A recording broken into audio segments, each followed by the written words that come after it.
It's me again, Miss Vivian. Hello. I hope y'all are doing well. Are you ready for resource? The answer is yes. Okay, so today we're going to do art. We are also coming up on a big holiday this week. Do you know what it is? Good job. Yes, it's Thanksgiving. And around this time of year, I always start to kind of think about things that I'm very thankful for in this world. I have a great family. I have a lovely home. I have a lot of great friends. I have this guitar that I love very much. And I have my good friend here who misses you guys very much. So today during art, what we're going to do is we are going to make thankful pies. What's your favorite kind of pie?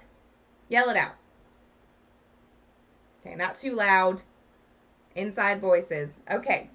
My favorite holiday pie is pumpkin pie. That is my favorite. And pecan pie and apple pie and pretty much any pie. So, what we're going to do today is we're going to create thankful pies. What this is, here's an example. Wow! And here's another example. So, it's basically a little paper plate, and you spin it, you have a little fastener, and you spin it around, and you are going to be able to create a spinning representation that looks like a pie that you can show your friends and family. These are the things I'm most grateful for. Okay, to start with, you're going to get a paper plate. I do not have a paper plate because I'm in quarantine, and I was not able to run out to the store and just grab one real quick. So I used a piece of tan paper that I will use and will pretend it's my paper plate, just like the paper plate that you have. So I'm going to draw an imaginary line. This is going to be the crust of my thankful pie.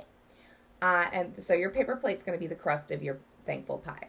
I'm going to draw an imaginary line and think just about how thick is crust usually on a on a pumpkin pie, which is what I'm going to draw today. So I used my imagination and thought, let me see, I think it's about this big. So I drew a picture, and now I'm going to cut out my slightly smaller circle, which is going to be the yummy part of my pie. This would be the pumpkin part of my pie. I'm going to slowly and meticulously cut this perfect orange part. Okay? All right, so my crust is going to be a little bit thicker than it would usually be on an actual pie. Okay, but it's okay. Miss Vivian's eye was just a little bit off this time, but don't worry about it because art is subjective. What does subjective mean, especially when you mean art?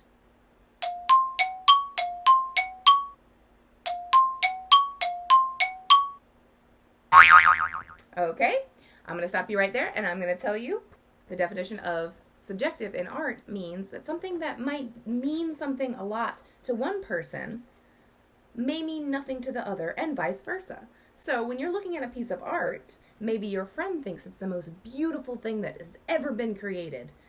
But subjectively, you can say, I don't really know if that's as pretty as you say it is. That's art being subjective. It means a different thing to different people.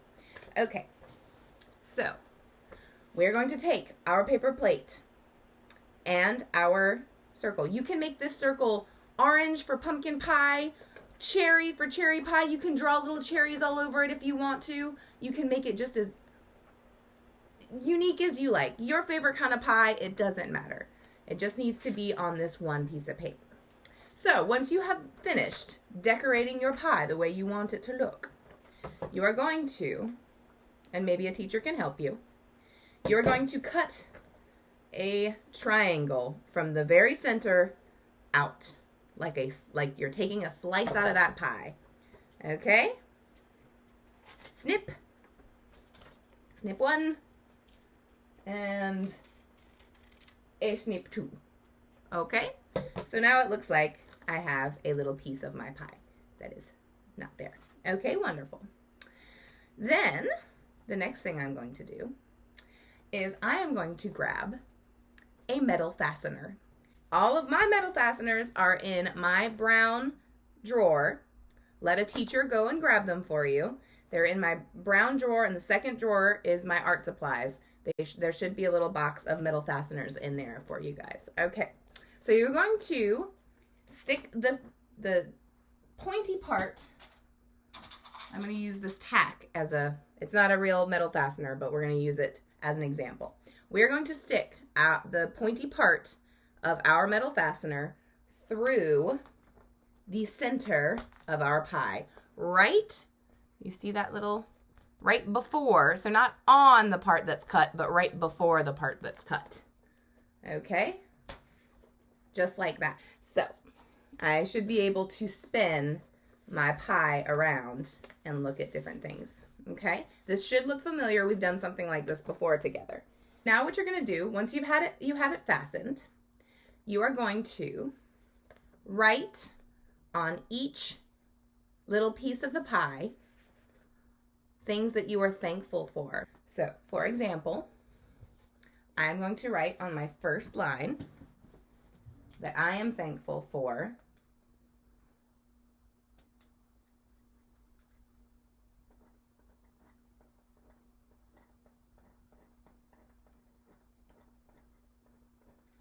my family.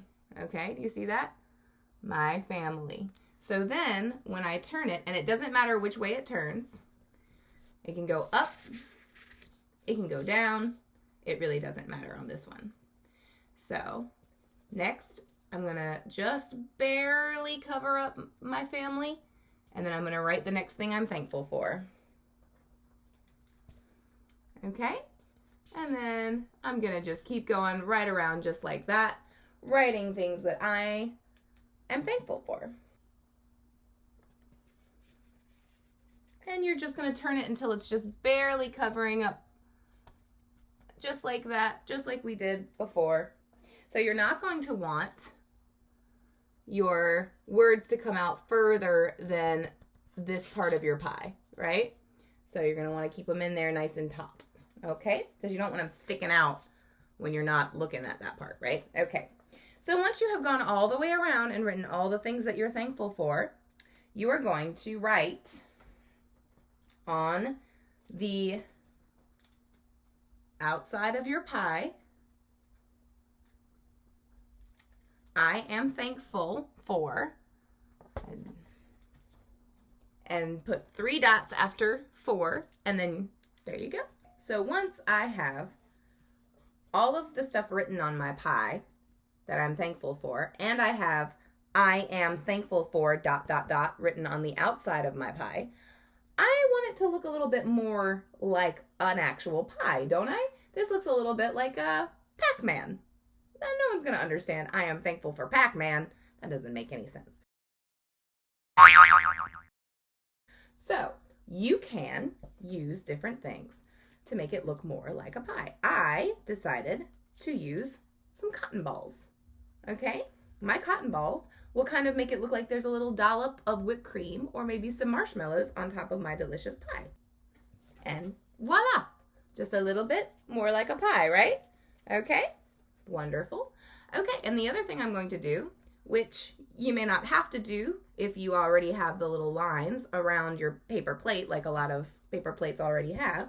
If you don't, you can just draw them on there. Voila. My pie. Okay? I am thankful for my imagination, my music, my dog, my family. So there we go. That is how you make a thankful pie. Go have fun.